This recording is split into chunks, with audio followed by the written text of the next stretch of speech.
Assalamu alaikum everyone, this is Mohsin again with another video with my series of earn through content writing and blogging. I hope आप सब बड़े खैरियत से होंगे। जो journey हमने स्टार्ट की है हम उसमें काफ़ी आगे जाते चले जा रहे हैं। जो हमारी लास्ट वीडियो थी वो थी career choices in content writing and blogging, और उससे पहले हमने डिस्कस किया significance of SEO, search engine optimization, और उसकी टाइप्स को हमने डिस्कस किया, on page SEO, off page SEO, और उसकी जो सिग्निफिकेंस है वो कंटेंट राइटिंग में क्या है, the relationship between the content writing, blogging and the search engine optimization. I hope वो जो वीडियोस थी वो आपके लिए काफ़ी जो है वो हेल्पफुल थी और आपने काफ़ी उससे गेन किया होगा। आज जो मैं डिस्कस करने जा रहा हूँ वो बहुत ही इम्पॉर्टेंट टॉपिक है। कोई भी ब्लॉगर, कोई भी कंटेंट राइटर अगर लिखना चाहता है और कुछ करना चाहता है तो उसके लिए बहुत ज़्यादा इम्पॉर्टेंट है कि वो लिखने से पहले अपनी नीश डिफाइन करे। व्हाट इज़ नीश? नीश वो एरिया होता है, वो स्पेसिफिक एरिया ऑफ एक्सपर्टीज़ होता है जिसमें जो आपने अपने लिए डिफ़ाइन करना होता है, जिसको आप समझते हो कि आप उसमें अच्छे हो, आपको नॉलेज है, वो आपका पैशन है और आप उसके बारे में लिखना चाहते हो। बिकॉज मैं आपको एक बात बताऊँ, जब भी आप लिखना शुरू करते हो तो जो आपका गूगल है या आपकी कोई वेबसाइट है आपकी एक आइडेंटिटी चाहती है कि आपकी आइडेंटिटी क्या है, और that's a fact of the life. ठीक है, एज अ प्रोफेशन अगर आप डॉक्टर हैं तो पता होना चाहिए कि एक तो आप डॉक्टर हैं, आप स्पेशलिस्ट किस में हैं, आप हार्ट स्पेशलिस्ट हैं, आप न्यूरो स्पेशलिस्ट हैं, आप पीड्स में आपने स्पेशलाइजेशन की हुई है। तो आपका जब आप स्पेशलाइज्ड हो जाते हो तो आप उस एरिया में एक्सपर्ट हो जाते हो और लोग आपसे ज़्यादा कंसल्ट करना चाहते हैं rather than a single MBBS doctor. इसी तरह अगर आप किसी शोबे में पीएचडी डॉक्टर हो तो लोग आपसे ज़्यादा कंसल्ट करना चाहते हैं एज़ कम्पेयर टू अगर आप कोई मास्टर्स हो। तो बड़ा इम्पॉर्टेंट है कि आप कुछ भी लिखने से पहले आप अपने आप की नीश डिफाइन करें, अपना सेक्टर डिफाइन करें जिसमें आप ये प्रूव कर सकें ये आपकी फील्ड है और इसमें आप एक्सपर्ट हैं। ठीक है, रादर देन कि अगर आपने अपना कोई ब्लॉग शुरू किया और आप अपने ब्लॉग में एक ब्लॉग आप लिख रहे हैं स्पोर्ट्स पे, फिर एक ब्लॉग आप लिख रहे हैं आर्टिकल राइटिंग पे, फिर एक ब्लॉग लिख रहे हैं आप फूड्स पे, फिर टेक्नोलॉजी पे, तो पीपल विल गेट कंफ्यूज कि आप बेसिकली करना क्या चाहते हैं, कहना क्या चाहते हैं। मतलब अगर किसी ने टेक्नोलॉजी के बारे में कोई न्यूज़ पढ़नी है या टेक्नोलॉजी के बारे में कोई ब्लॉग आर्टिकल पढ़ना है तो वो आपकी वेबसाइट पे क्यों आएगा? क्योंकि आपके आर्टिकल्स फूड्स के हैं, 3 आर्टिकल्स टेक्नोलॉजी के हैं, 4 आर्टिकल्स आपके स्पोर्ट्स के हैं। तो वो आपको डिफाइन नहीं कर पा रहे कि आप बेसिकली करना क्या चाह रहे हैं और कहना क्या चाह रहे हैं। तो जब भी आप ब्लॉगिंग शुरू करेंगे या जब भी आप कंटेंट राइटिंग शुरू करें तो इट्स वेरी इंपॉर्टेंट कि आप अपनी नीश डिफाइन करें कि आप बेसिकली किस चीज़ के बारे में एक्सपर्ट हैं। वो चीज़ आपकी आइडेंटिटी बननी चाहिए, और फिर जब आप उसको मार्केट कर रहे हैं अपने सोशल मीडिया प्लेटफॉर्म पे, या आपका यूट्यूब चैनल है या आपका पूरी ब्लॉग वेबसाइट है, तो वो आपकी आइडेंटिटी सेम होनी चाहिए हर जगह। If people wants to find someone a good content writer, blogger, if people want to know about a good technological enthusiast, तो उसे पता होना चाहिए कि आपके ब्लॉग्स टेक्नोलॉजी के हैं। अगर वो आपके वेब पे जाएं, आपके ब्लॉग्स देखें तो वो टेक्नोलॉजी वाले होने चाहिए और टेक्नोलॉजी से रिलेटेड अपडेटेड न्यूज़ आती चली जाए और आपके ओपिनियन और आपका एनालिसिस और आप अपने टेक्नोलॉजी के बारे में जो रिव्यूज़ दे रहे हैं फिर वो चीज़ आपके सोशल मीडिया में डिपिक्ट होनी चाहिए जहां आप उनके मार्केट कर रहे हैं।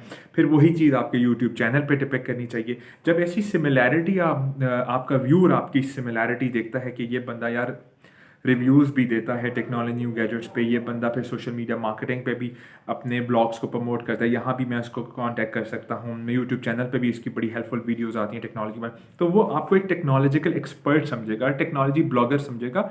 और वो अपनी कोई भी टेक्नोलॉजी से रिलेटेड कोई क्यूरी होगी, कोई न्यू गैजेट से रिलेटेड क्यूरी होगी और कुछ भी जो आपकी नीश से रिलेटेड, वो ज़रूर आपके पास आएगा। तो it's very important to define your niche, it's very important to finalize that what you want to right.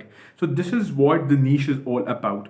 और सबसे बड़ी बात, जैसे हमने एसईओ में भी बात की कि गूगल स्क्रॉलर्स होते हैं, गूगल क्रॉलर्स जो होते हैं जब वो आपकी वेबसाइट को क्रॉल कर रहे होते हैं, सी कर रहे होते हैं, गो थ्रू कर रहे होते हैं, स्किम कर रहे होते हैं, तो उनको बेसिकली हेल्प मिलती है कि अच्छा ये टेक्नोलॉजी के बारे में लिखता है, टेक्नोलॉजी एस्पेक्ट के बारे में लिखता है, डिजिटल टेक्निक्स के बारे में मिलता है, इलेक्ट्रॉनिक गैजेट्स के बारे में लिखता है। तो वो आपके क्रॉलर्स, और जब देखेगा कि विद द पैसेज ऑन आपकी वेबसाइट अपडेट हो रही है रिलेटेड कंटेंट से, तो वो डेफिनेटली जब भी कोई टेक्नोलॉजी की क्यूरी गूगल में डालेगा तो वो आपके ब्लॉग को, आपकी वेबसाइट को प्रेफर करेगा।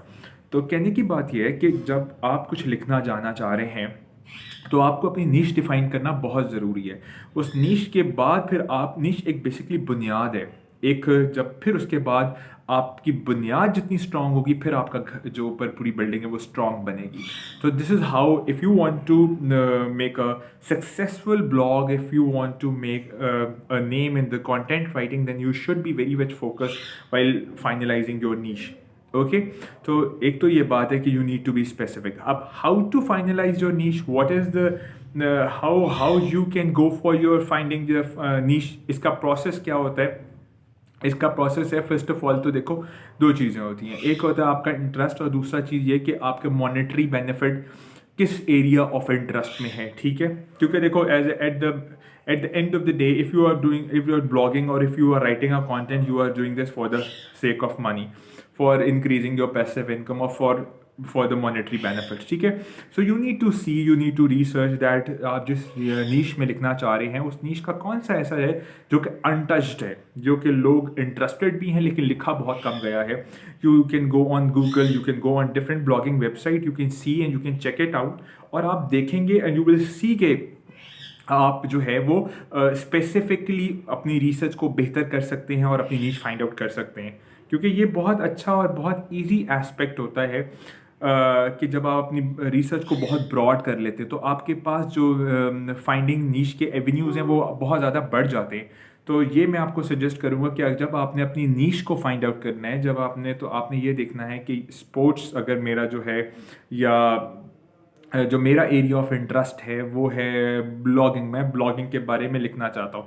अब ब्लॉगिंग के बारे में आप क्या लिखना चाहते हैं? क्या आप एसईओ के बारे में लिखना चाहते हैं? क्या आप कंटेंट डेवलपमेंट के बारे में लिखना चाहते हैं? क्या आप स्किल सेटिंग के बारे में लिखना चाहते हैं? क्या आप how to improve the quality of the content के बारे में लिखना चाहते हैं? आप ये देखें, आप ये रिसर्च करेंगे इस पर कितने लोग काम कर चुके हैं, अगर वो काम कर चुके हैं तो आपका काम कैसे डिफ्रेंशिएट हो सकता है, और अगर डिफ्रेंशिएट करना है तो किन किन वेज से आप कर सकते हैं और कौन कौन से प्रोसेस और मैथडोलॉजीज़ हैं।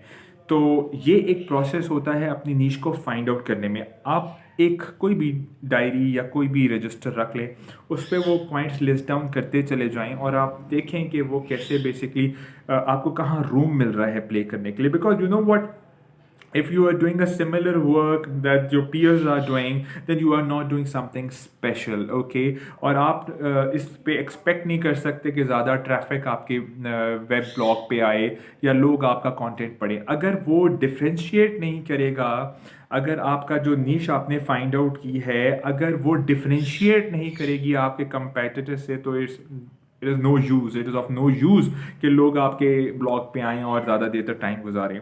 हम वो टेक्निक्स पढ़ चुके हैं कि कंटेंट को इंटरेस्टिंग कैसे बनाना है, शॉर्ट पैराग्राफ्स हैं, बुलेट पॉइंट्स हैं और अट्रैक्टिव इमेजेस हैं। But for this you need to be writing a very attractive content जो कि आपके डिफ्रेंशिएट करे आपके पीयर्स से आपको। तो this is what I need to tell you in this video. Niche की इम्पोर्टेंस क्या है, नीश होती क्या है और नीश को फाइंड कैसे करना है। तो आई होप ये वीडियो जो है आपके लिए बहुत हेल्पफुल हुई है और आप इसे सीखेंगे और अपनी नीश को फाइंड आउट करेंगे, ताकि आप जितनी अच्छी नीश फाइंड आउट कर सकते हैं उतना अच्छा आप फर्दर लिख सकते हैं और ट्रैफिक को जनरेट कर सकते हैं। और एज़ यू नो, जितनी ट्रैफिक आपकी वेबसाइट पे है उतने एड्स आपके पास होते हैं। In future videos we will also be discussing कि हम गूगल एड्स कैसे ले सकते हैं और किस तरह ले सकते हैं और क्या क्या कुछ ऐसा हमारा कंटेंट और ब्लॉग में और हमारी वेबसाइट में होना चाहिए कि हमारे पास ज़्यादा ट्रैफिक है और हम गूगल की अटेंशन गेन कर सकें in terms of ads. Thank you so much for watching my video on the series and watching these whole series of content writing and blogging. Kindly subscribe my channel अगर आपने channel को subscribe नहीं किया, ताकि आप मेरी videos देख सकें और मैं हेल्प कर सकूं लार्जर नंबर ऑफ ऑडियंस, और आप देखें। और my mission is to grow you, to help you to grow and to achieve more in the field of content writing and blogging. Thank you so much. See you in the next video. And thank you so much for becoming a wonderful audience in this blog. Thank you so much.